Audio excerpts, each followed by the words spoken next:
Hello and welcome, and thanks so much for joining the first session of our Oxford MBA Virtual Open Day. My name is David Fowler, and I am one of the senior advisors in the recruitment and admissions team. And I'm pleased to introduce to you today Liam Kilby, who is the Associate Director of the recruitment and admissions team. Good morning, everybody. So today's... Go ahead, David. Sorry. So over the next 40 minutes, Liam will be providing you with an overview of the Oxford MBA programme and sharing all important key elements which make the Oxford MBA so unique. And then that will last for around 40 minutes, we believe. And then for the last 20 minutes of the session today, we're then happy to answer questions that you can put to Liam. And so we would ask you please to type your questions in the Q&A box at the bottom of the screen. And we'd encourage you to take full advantage of this opportunity by posing your questions. So without further ado, I will pass you over to Liam. Thank you, David. And just to echo David's welcome, everyone, thank you very much for joining. We hope that you have a fun and interesting and enlightening day in the sessions that we've got set up for you. As David mentioned, this is the general overview of the program. We would welcome any questions that you have. We've got a bit of a whistle-stop tour of the presentation. I have a habit sometimes of talking far too much, but we want to make sure we have time for your questions. So if there are slides that we go through where we don't quite get to the detail that you're looking for, please do drop those questions in the Q&A box. Alongside David, we have another colleague, Sarah Lou, who is working diligently in the background to answer any questions that you might have. What I would say, folks, if you don't mind, the more general the question, then the more likely it is to get answered. We don't sadly have the time in this session to go through those very personal questions around your specific profile, your GMAT score, your professional background, and whether it's a good fit. We do have that option available to you as a wider option in the team. If you want to get in touch and have a conversation with us, we'd love to do that. But for today's session, I would say the questions that are likely to be answered in the Q&A session at the end of this with David and with me are likely to be the ones that would benefit a lot of people listening. So we'll get started. The first thing that we wanted to do was have a welcome from our program director. This is Matthew, and Matthew is our MBA director here at the school. I'll play this video. Guys at home, people listening at work, if you had headphones on, the volume is completely under your control. So if you can't quite hear it, it's at maximum volume at our end. Please turn up your volume if it's a bit quiet. We'll get through this and I'll be back with you in just a second. Hello everyone, my name is Matthew Connors. I'm the MBA director at the Saïd Business School, and welcome to this virtual Oxford MBA Open Day. Thanks very much for joining us. First of all, I'm delighted to see you here, and I hope that you find the sessions today really informative. You'll be hearing from colleagues of mine, but also from some of our alumni who you really need to hear from, and also people in our careers team as you sort of look to take this really important step. And hopefully what you'll do is, and what we'll be doing in these sessions is give you a really good idea about what's distinct about an Oxford, doing your MBA here at Oxford. Because it is quite different. It's a very vibrant and diverse community. On this year's programme, we have diversity, not just in terms of gender diversity, so we have 48% female representation this year, which is absolutely fantastic. We're very proud of that. But it's also very diverse sectorally, industry-wise, nationality-wise as well. We have 93% international, 64 different nationalities actually in our class this year, which is absolutely fantastic. So, and it's really how we kind of harness that, which is a big part of kind of your network and also your learning experience here. The other thing that I'd say is really distinct about the Oxford MBA is how the Saïd Business School is embedded in the broader university. How we bring that firstly in terms of the curriculum, if you think about leadership and you think about wider principles of leadership across different disciplines that you might see in social sciences or medical sciences or whatever that might be in the rest of university. So in the curriculum, but also more broadly, what does that mean for your network? And not just networking opportunities, but also your network and thinking about your learning. How are you learning and how are you integrating and absorbing that as you go through the year? So I hope you find this really a really interesting day. I hope you really enjoy it. Thank you very much, and good luck with your application. Okay, thank you very much, everyone. So this generally is the picture that we use to really try and sell the idea of Oxford. If you've been to the city, if you've seen a postcard sent from somebody from the city, if you've ever just looked for some Google images of Oxford, this is probably one of the pictures that you'll see. Within this picture, you have more of the traditional side of the university. There are some colleges in this picture. That circular building at the front left is the Radcliffe Camera. Behind that is the Bodleian Library. Behind that is the Sheldonian Theatre, where you would matriculate and graduate from. And so this is really designed to give you a bit of a glimpse into what part of your life would be like as an Oxford MBA student. You are a member of the University of Oxford first, and a member of the business school and the MBA second. So you'll have access to all of these facilities and all of the Oxford life that is open to you. And we'll talk a little bit more in detail about that a little later.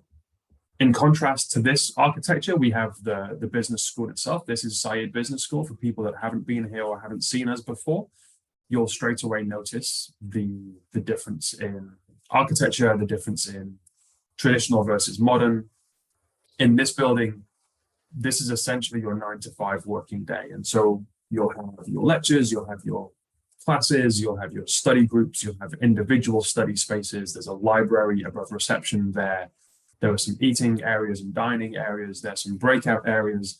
The careers team are based here. All the MBA faculty are based here. And so this is your department, your office for the day, so to speak. And then you'll go home, you'll socialize, your hub of activity outside of the classroom will happen within the college network and that more traditional architecture and more traditional Oxford experience. A lot of people ask us when we have conversations with candidates, why would we consider a 1-year MBA versus a 2-year MBA, a more traditional program? Obviously, there are options between 1 and 2 years as well, now with some programs being 18 or 20 months. And there are some real pros and cons, and some of these will be fairly obvious to you. And if you've thought about this already, these will have already come to your mind. I won't read them all out, but if you think about the cost to you, it's 1 year away from your career versus 2. Therefore, it's 1 year of tuition versus 2. You get back to your career more quickly, hopefully with an acceleration or a transition that you're looking to achieve. Having said that, one of the downsides of a 1-year program is just how busy and intense it can be. And I don't want to understate sometimes how busy you will feel in a 1-year program. And here at Oxford, it's no different. There are times of the year when you will be working in a 9 to 5 role in the business school, and suddenly that turns into a 9 to 9 role because there's some reading you have to do, there's some prep you have to do for a group presentation for the next day or for later in the week. You then might have some co-curricular activities that are happening that you're trying to get involved with to broaden your learning. That might take place at the weekend for a few sessions. And so all of a sudden, you're already studying full-time in a 1-year program, but it can sometimes, depending on which path you choose and which options you want to take within the curriculum, it can sometimes feel like a bit more than a full-time study in that 1 year. So there are lots of benefits, absolutely, but also it can be quite hard work and can be quite intense at times as well. And it's worth having a conversation with me or with my team. If you think that a 1 year or a 2 year program might be better for you, we'll have very honest conversations about your career aspirations, your plan, your goals, and whether or not a 1 year program is really long enough to be able to create the network that you're looking to create, learn the skills you need to learn, get your foot in the door of the company you want to go and work in the future. So we don't mind having those honest conversations with you. And it might be that the recommendation from our side is that there might be another program out there that might be better suited to you. So be honest with us about your aspirations. Let us know what you're looking to do. And we promise that we'll be honest about whether we are the best school for you or not, because it might not always be the case. We do have a 2 year program. Just quickly, there's not a huge amount of detail we're going into with this today. It's not a 2 year MBA. It's 2 years in length, but it consists of 2 1-year programs. So in the first year, you'll do a master's degree of your choice around the wider university somewhere. So you're not really in the business school learning at all. You'll be there for social events, you'll be part of our community, but you won't be in the business school for your lectures or for your seminars. At the end of that first year, you graduate with your master's degree in your chosen topic. Over the summer, you take some time to refresh and re-energize and recharge your batteries. And then in the second year, you come to the business school formally for learning and do your 1-year MBA at the business school. It's called the 1+1 MBA because it's made up of that 1 year plus another year. That's fairly obvious.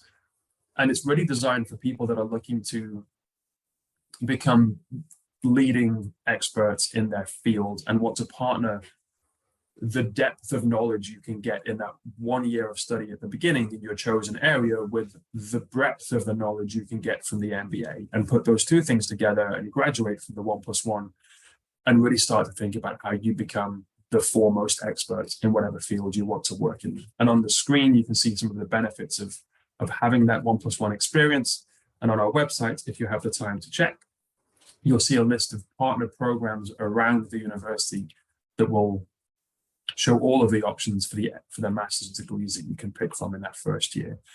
If you're interested in the 1+1, and it won't be for everybody, but if you are interested, then certainly have a conversation with us. There is a very healthy scholarship available for 1+1 candidates only that will cover tuition costs and living expenses for both of your years in Oxford. So essentially, unless you have a very extravagant lifestyle and the living expenses don't quite stretch, you'll get your 2 years of learning and experience in Oxford paid for free. A little bit on the curriculum of the 1-year MBA. So this is just that 1 year. So if this is the 1+1, this is your second year. If you're doing just the MBA, this is your year with us. You'll see we break it down into academic terms. There are 3 terms across the year, then a long vacation, the summer option, as we call it. What you'll notice straight away is that those topics in red, they're the core modules, the fundamentals of business that you would expect to get from an MBA. We front load those at the beginning of the year because we then take the learning that you have from those individual topics into more systemic issues, more group challenges. And so we want to kind of build and get everyone up to the same speed because people come with a range of backgrounds to the school. Everyone needs to be at the same level. When we put you into groups and start to think about wider challenges, that's the reason that we have the core modules at the beginning. So everyone will do all of those core modules in red. You'll be split into different streams. And so on a Monday morning on a timetable, maybe at 9:30, Stream A will be doing organizational behavior. And then down the corridor, Stream B might be doing accounting. And in the afternoon, you might swap. So you're learning the same things at the same time within the same week, but maybe not all actually on the timetable at the same moment on that day. As we get into the second term, Hillary, you'll notice that the core modules come to an end. We start to bring in some more of the co-curricular things that are, in some ways, some of these are mandatory. So entrepreneurship project, everybody does. The go-to project, everybody does. There are other co-curriculars that are optional, and we'll talk about those in a minute. That's that line beneath the international elective section on this slide. And then in Trinity, which is what we call our third term, this is after Easter through to the summer. This is where you can really start to choose your electives and start to personalize your learning in a way that really suits what you want to do. Are there any skill gaps that you want to fill? Are there any existing skills you want to develop further? Is there a gap in your knowledge that you would like to learn more about? The electives and the way you pick from those electives will really shape the second half of your year with us. The final option in the summer, you have really one of 3 options. You can stay in school and do more electives if there's more theoretical classroom-based learning you would like from your time at Oxford. If you want to get into consulting, for example, you can do a very practical consulting project over the summer where we work with our careers colleagues and we'll send you out to industry around the world. And it could be anything from a multinational through to a small startup, through to a charity or an NGO.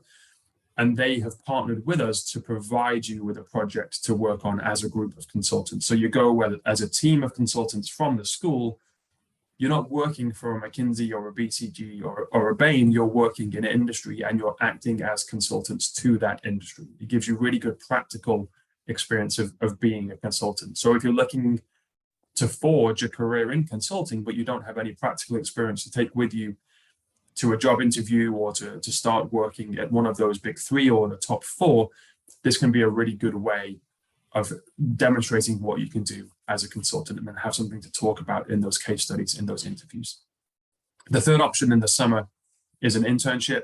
And it goes without saying that the people that will choose an internship are the ones that are looking to get practical experience in their field, in their industry. They might have identified a particular company they want to work for in the future, and this is their way to get their foot in the door for that company. So you have your choice of those three things. My recommendation here is don't leave it too late to choose which one you want to do, because internships will fill up quite quickly. The consulting projects, we have a range of them available, but if a lot of people want to do those, you might not get the one you want in the industry or the company you're looking for. Electives are a little less frantic over the summer, and there's more choice that you can get the electives that you would choose, but just don't wait until April or May to think about what you want for your summer option. It's okay to leave it a little bit. You don't have to tell us on your first day. Take some time to think about what it is you want to do and what's best for your career. But at the same time, don't leave it too late. Just a quick word on the bottom section of this slide.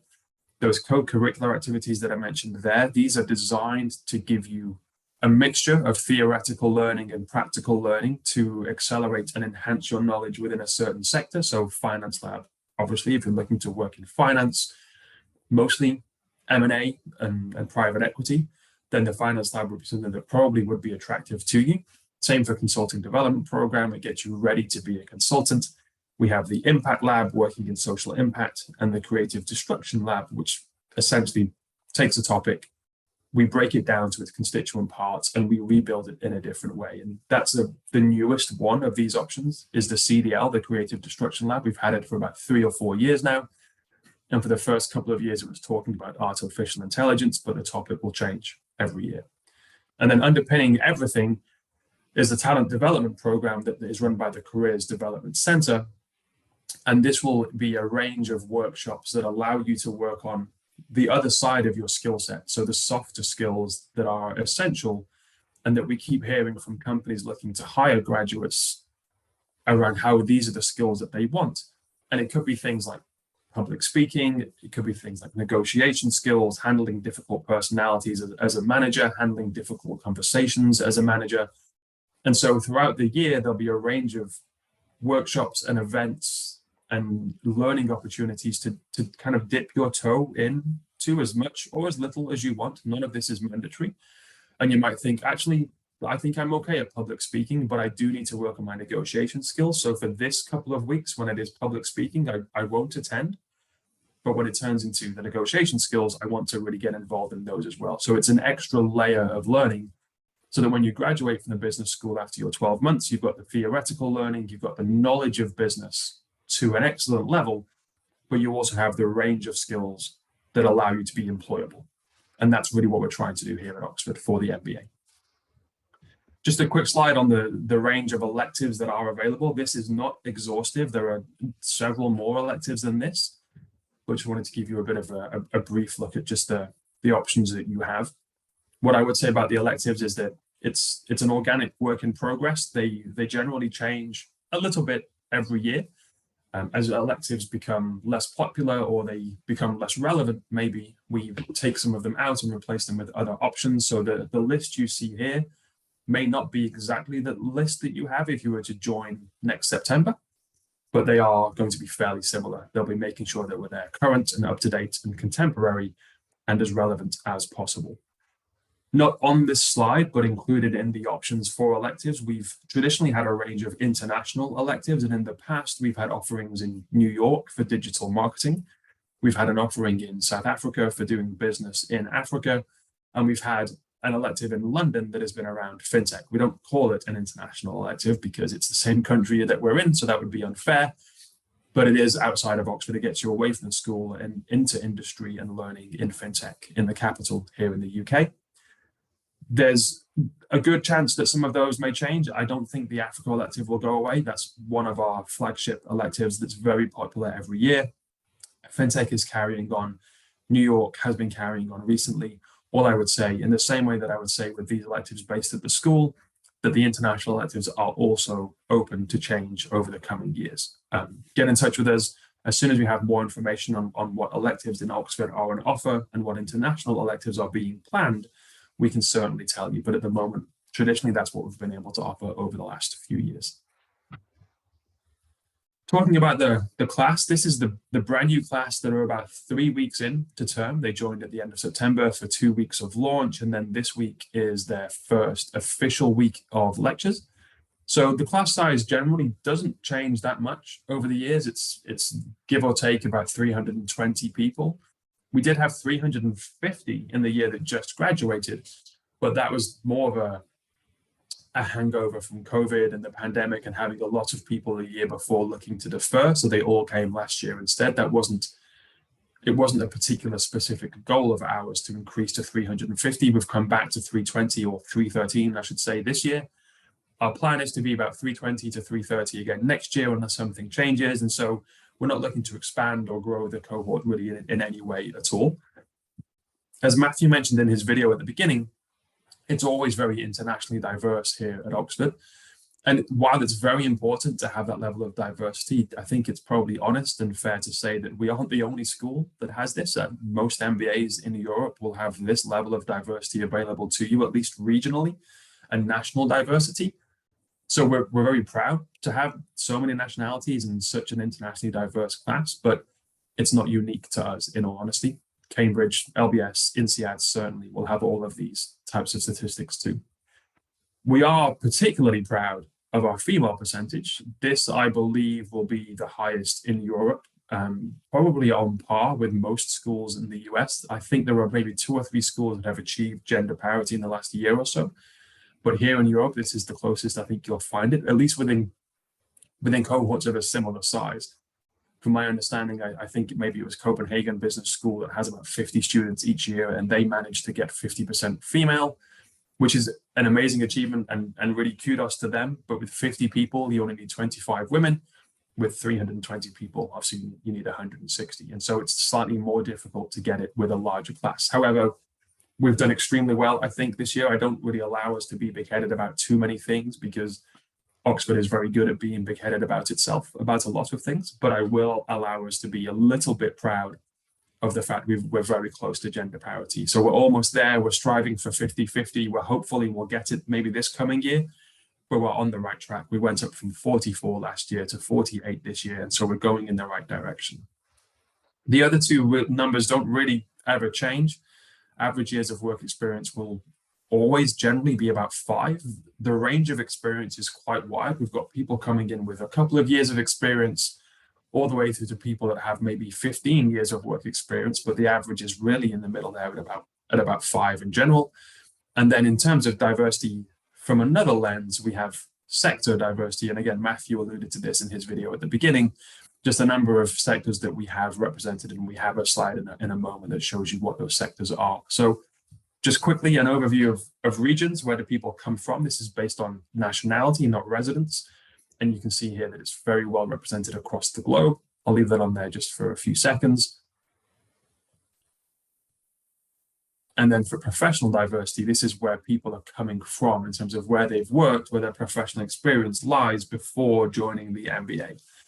And I will say on this slide that one of the things that we are very proud about is just the diversity of thought that this type of range of backgrounds brings with it. So we're not really a school that is known for one specific thing. We're not really a finance school, like a London Business School is incredible at finance.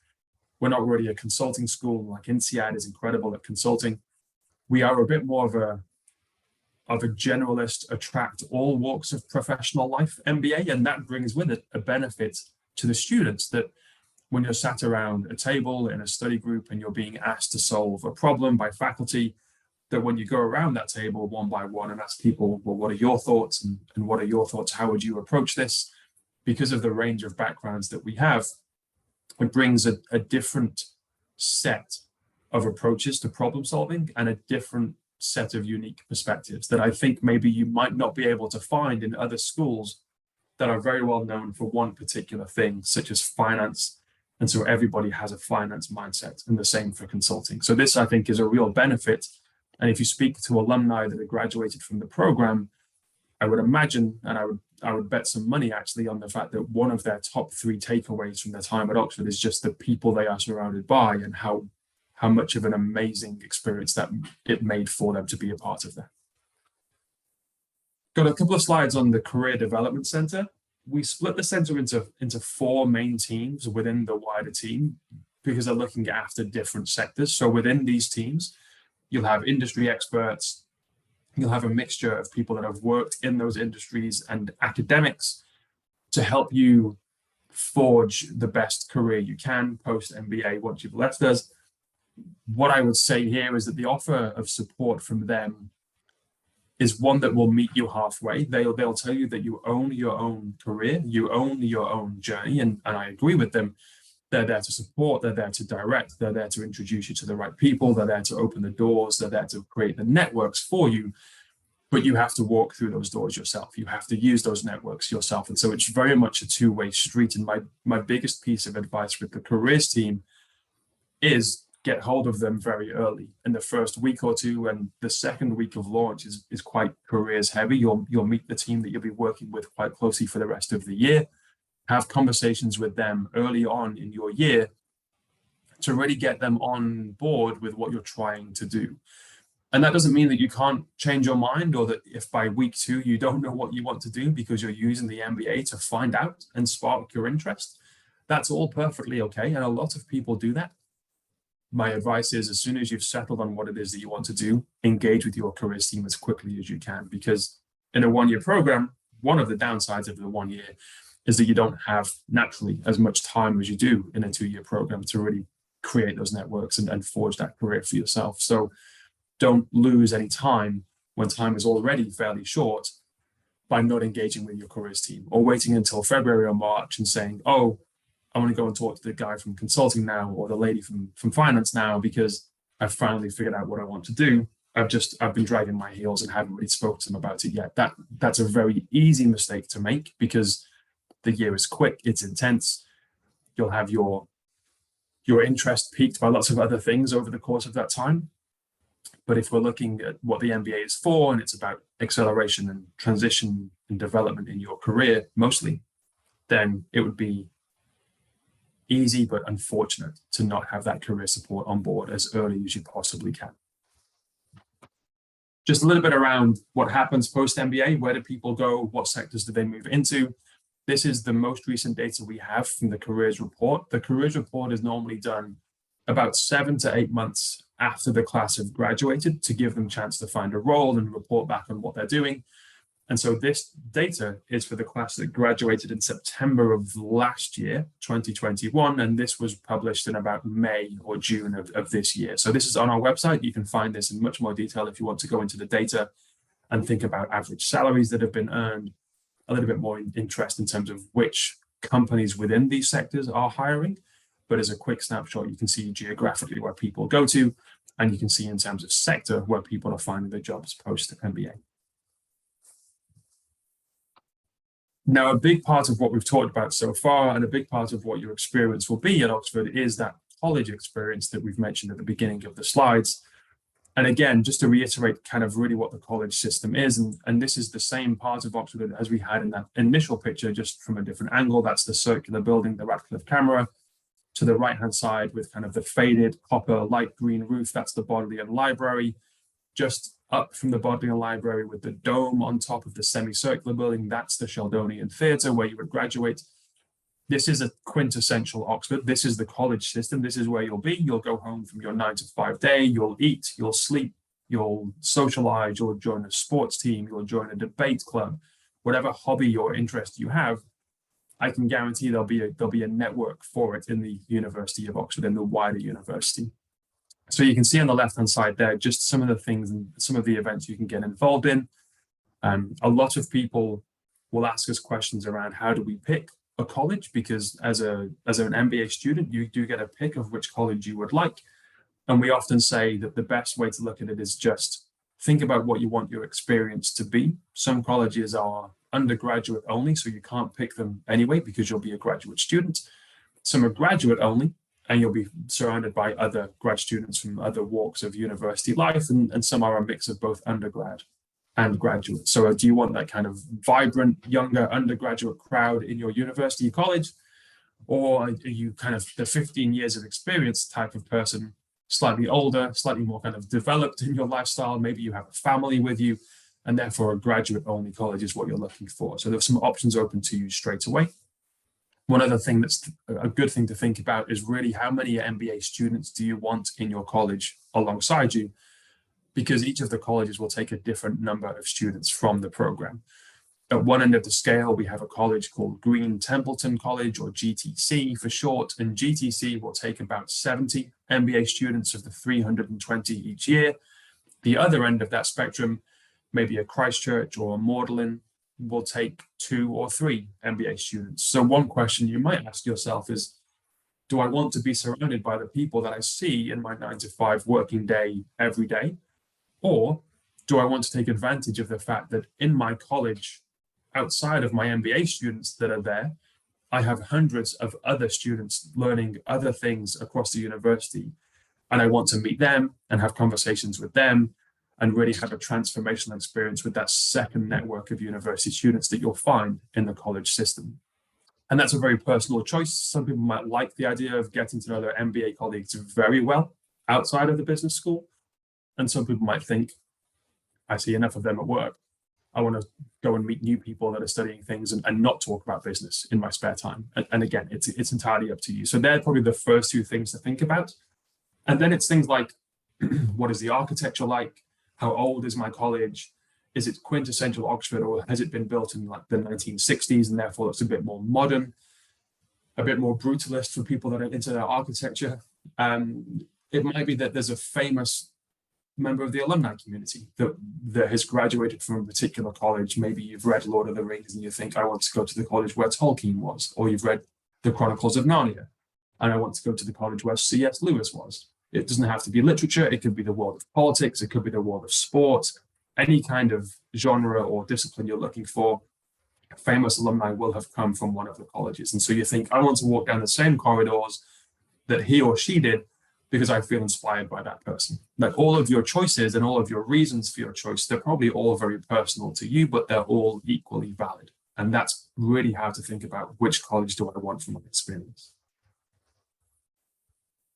Alongside the events that we've just talked about, we do have the Oxford Union that allows you to go and watch debates live. You can take part in those debates. We have distinguished speaker events, both in the business school, but also in the wider university as well. Societies and clubs I've mentioned. And then this picture, this little GIF that we have here is of last year's class bringing home the trophy for the MBATs. I'm not sure if people are familiar with what the MBATs is, but it's essentially a mini Olympic Games that takes place in Paris, in the HEC campus, amongst European business schools. And we've actually been fortunate enough to win this for the last few years. And so if you are applying and you are successful in the year that you come, you have to keep winning this for us. Otherwise, we might ask you to leave halfway through the year. I mean, that's not serious. And it's not just sports. There's debates, there's a battle of the bands, there's chess, there are other activities that take place in the MBAT. So if you're thinking, well, I'd love to get involved, but I've never been that sporty, what can I do?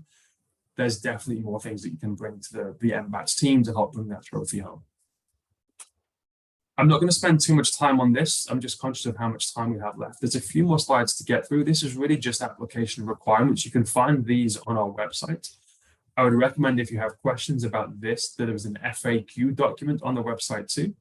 All I would say, just as a general observation on this particular slide, is that none of these things are really set in stone. You'll have a look on our website, for example, and you'll see that the GMAT or the GRE score, we advertise what a competitive score is. Now, what I would say about that, on the one hand, we look at your GMAT score in relation to candidates of a similar profile. And we know, and other people know too, that there are regional differences that we see in the GMAT score. So if you're from a part of the world where GMAT scores are traditionally quite high, and you go to our website and say, oh, it says a 650 is competitive, then there's a dollop of bad news here that actually 650 might not be as competitive for candidates of your profile than it is for other people. So I guess my message here is get as high a score as you can, of course, We also recognize that standardized tests aren't for everybody. I've taken the GMAT. I did fairly well. I think what I learned from the GMAT is that it tests how good you are at taking the GMAT. It doesn't really test how good you are or how successful you'll be in your career. It doesn't really give me an indication of that. And so while it's an important part of your application, it's not going to make or break that application on its own. If you have concerns about the GMAT or the GRE, then reach out to the member of my team that looks after your region. We can have a conversation. We can give you a much clearer indication about your individual profile and what score we would think would be competitive from you as an individual, rather than just this blanket 650 we have on the website that's advertised at the moment. The median GMAT for this year's class is 690. The average GMAT, the mean GMAT for this year's class is about 682.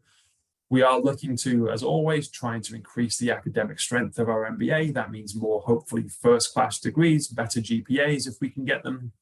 It also means higher GMAT scores if we can get them. If we can't get them, we're not that worried, because we want to make the class as vibrant and as interesting and as successful in their careers as possible. That is fundamentally what we're trying to do, and help you achieve your goals. It doesn't really matter to me or to my team too much if your GMAT doesn't quite tick that box. So please don't feel disheartened or disillusioned if you're sitting there thinking, I've done the GMAT already, I've done it 2 or 3 times. My maximum score I know is below what the average already is. I shouldn't apply. Please don't think that at all. We would recommend that everybody apply. We've had some of the most successful alumni in recent years came to me 3 years ago and said, Liam, I got a 540 on the GMAT. Is it even worth my time applying? But there was something in that person, a spark, some kind of excellence that you could just see. You knew that they were going to be successful no matter what they did, despite what their GMAT score says. So please don't feel as though you are excluded or precluded from applying if you think your GMAT score isn't quite what we want it to be. Let's have that conversation and see what we can do for you. Other than that, I would recommend you research the application requirements as much as you can. This is a big piece of work, applying to an MBA, especially as you probably should be applying to more than one. That makes perfect sense. We're not going to get precious that you've applied to Cambridge as well. That's completely understandable. Please don't worry. But it's a big piece of work, especially multiple applications. So give yourself enough time to study for the GMAT or the GRE. Give yourself enough time to pick the right referees. Give yourself enough time to write your essays in the way that you're happy with. This is something that you have to get right, and make sure that you are submitting the best version of yourself. And that can take maybe more time than people sometimes think. So don't leave it too late to get started. And speaking of deadlines, you'll see here that stage 1 obviously has already passed. Stage 2 is coming up in just a few days' time. I don't know if anybody on the call today is thinking of applying for next Wednesday, but that's the next deadline. We have a stage 3 in January and a stage 4 in March. I know there's probably a question out there. I'm not sure if David and Sarah will answer this or save it for later, so I'll try and get to it now. The question we often get is, does it matter when we apply? And I would say in terms of your chances of admission, stages 1, 2, and 3 are exactly the same. Stage 4 gets a bit more competitive because the class is beginning to get more full by that time of year. And so there are fewer spaces left to give.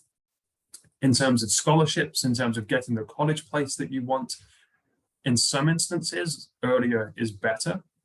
But then some of the scholarships aren't even considered until after stage 3.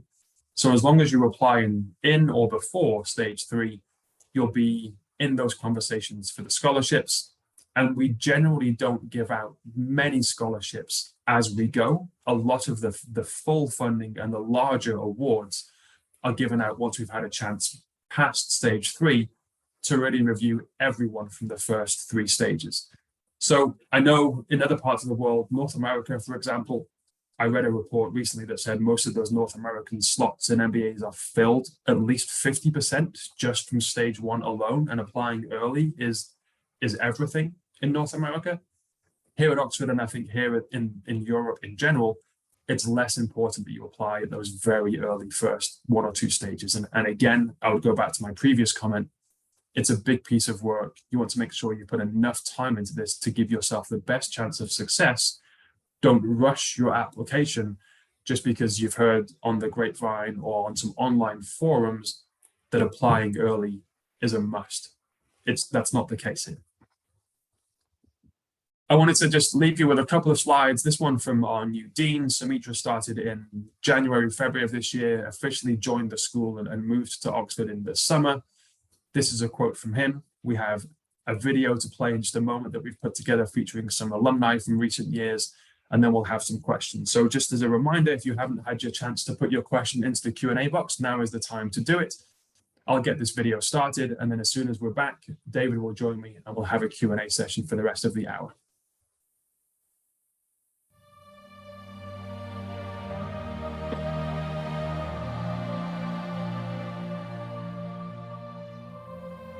When I first came to Oxford, I really wasn't prepared for this magic. Oxford is the experience of a lifetime. It's a feeling, an energy. It will immerse you and also inspire you. Oxford is historical and traditional. But it's also uniquely alive. There's always something going on. Oxford is a wonderful mix of old and new. In Oxford, there are thousands of trailblazers from everywhere in the world, from different geographies, different industries, different disciplines. Oxford attracts the best people, and that's why it's so often voted #1 university in the world. Embedded within the university is Saïd Business School. Oxford is known for its theories, for its pursuit of knowledge, and the business school brings a very crucial action element to that. From Michael Bloomberg to Christian Amanpour to Tim Cook, leaders come to speak directly to the students at Saïd Business School. Because they are likely the next generation of world leaders themselves. Whatever your interests are, be it you're interested in physics, or you're interested in government, or you're interested in how businesses work, it's all here in the University of Oxford. There's so many societies that you can get involved in.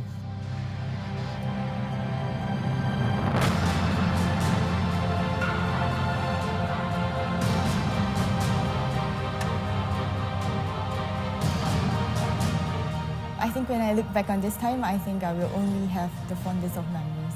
It's a community of highly motivated people who are able to turn ideas into action almost immediately.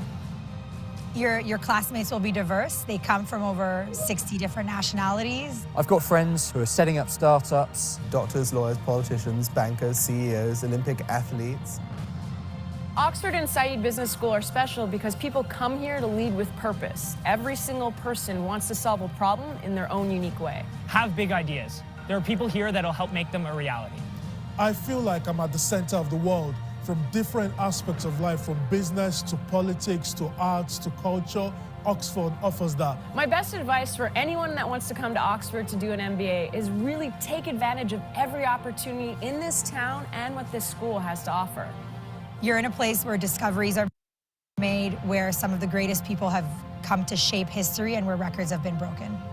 Saïd's given me all the skills I could need anywhere I choose to go. The world, the future, get ready for this class. They have terrific impact to make on it. Whoever you are, whatever you think, whatever you feel, there's a place for you here at Oxford.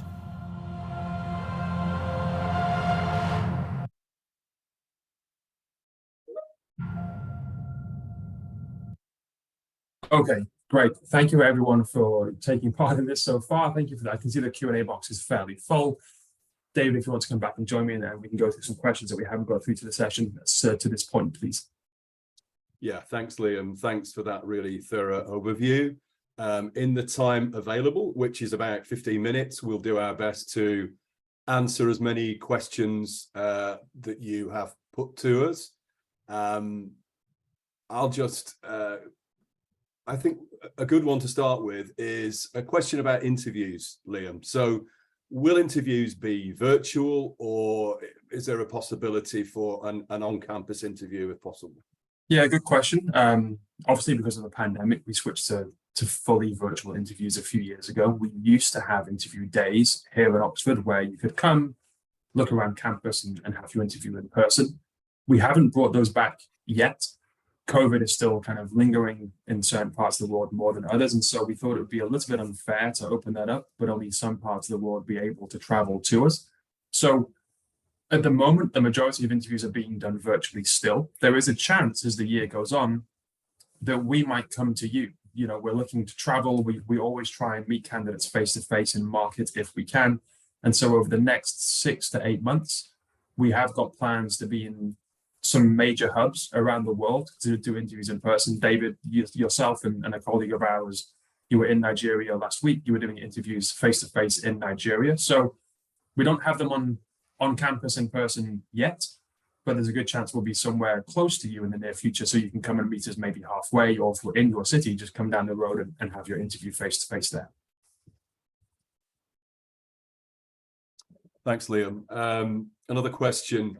We have a session later where scholarships can be covered, but in a top line sense, a question here, may I apply to multiple scholarships? Yes, the answer definitely is yes, you can. There's no reason that you can't. You can even be awarded multiple scholarships as well. Now, don't get me wrong, if you were to get a full scholarship and then a partial award somewhere else, we wouldn't expect that you would accept both of those, because the full scholarship should be enough, in all honesty. But there is definitely a chance to be awarded multiple partial awards that can add up and accumulate to give you a bit of a helping hand. There's no reason at all why you can't apply for more than one. Some of those scholarships look for a similar kind of profile, so you might be offered both. You might be considered for both. You might have to choose one or the other in the end, but you can certainly put yourself forward for as many as you would like. Yeah. Good, thank you. A question here, it's a good question because we do use this term sometimes as a bit of a catch-all, but Liam, how do you define global industry? Yeah, it's a great question. So loosely, I would say, and there are even questions within this, anything that isn't consulting or finance or tech would be global industries. So things like healthcare, manufacturing, fast-moving consumer goods, things like education, working for a government, that's probably global industry. Now, somebody in the audience might say, well, what if I work for finance in a finance role in a governmental position? Is that global industry or is that finance? And the way that we would define it probably is it's still within global industry. So the best way to think about it is that it's everything that isn't consulting, finance, and tech would be my answer there. And the question also about work experience and the nature of professional work experience coming into the MBA. And a question, does a full-time internship count towards your work experience? Yeah, so there's no firm answer that we can give as a general answer. The reason for that is that it depends on the nature of the internship and whether it was paid. Generally speaking, in terms of that 2 years minimum of work experience before you apply rule that we have, we would say it has to be full-time paid employment. So if your full-time internship was something that was monetarily rewarded, then yes, it can count. If it was an internship in the traditional sense, where it's kind of more not voluntary, but you're not really getting paid for your position, then actually it would depend. I would recommend that person reach out to us and we can have a conversation about his or her specific profile, because it's a difficult question to answer with a definite yes or a definite no.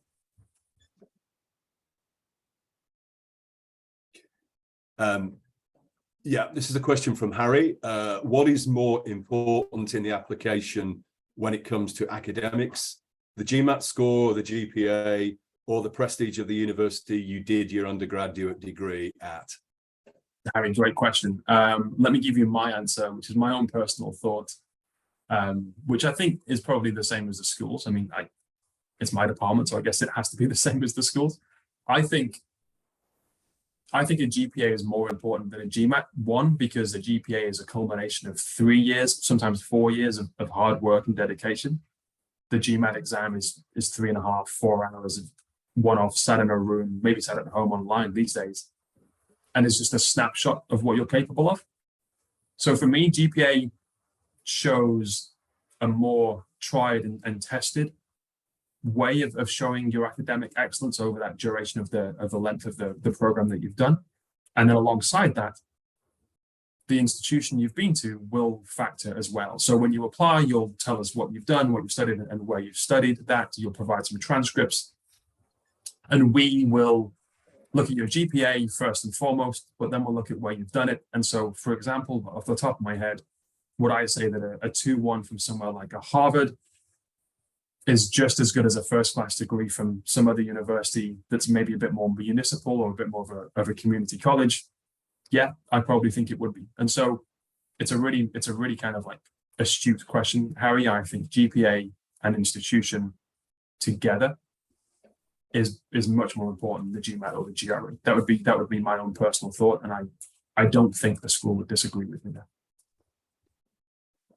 Some of your questions are very specific, and it is difficult to be able to answer those in this forum. So I'm trying to focus on the broader questions, and please do come back to us separately to the Oxford MBA inbox. We'll put that email address in the chat box for you to put your more specific questions.